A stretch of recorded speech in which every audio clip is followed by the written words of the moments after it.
कारण मी कालच बघितलं की डोनाल्ड ट्रम्पने म्हणे मोदींचं अभिनंदन केलं आहे पश्चिम बंगाल जिंकल्याबद्दल. भारतातलं एक संघराज्य, तिथे निवडणुका झाल्या, आमचा अंतर्गत विषय आहे आणि त्यासाठी डोनाल्ड ट्रम्पला एवढे कष्ट का घ्यायची गरज. मुळात ती बातमी भारतीय जनता पक्षानं खोटी बातमी पसरवली की डोनाल्ड ट्रम्पने अभिनंदन केलं. कशा करता? पश्चिम बंगाल जिंकल्याबद्दल, आसाम जिंकल्याबद्दल.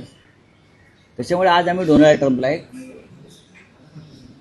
इन्फॉर्मेशन दिलेली आहे एक्स पोस्टवर, त्यांना आम्ही टॅग केलं आहे की कोणत्या परिस्थितीमध्ये भारतातली लोकशाही शेवटचे आचके देते हे आम्ही सांगितलं. डोनाल्ड ट्रम्पला काय काम नाही का?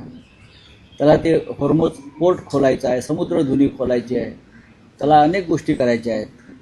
आणि भारतामधल्या ग्रामपंचायत निवडणुका, जिल्हा परिषद निवडणुका, बरं, आणि महानगरपालिका निवडणुकात मोदी जिंकले म्हणून तिथून अभिनंदन करताय.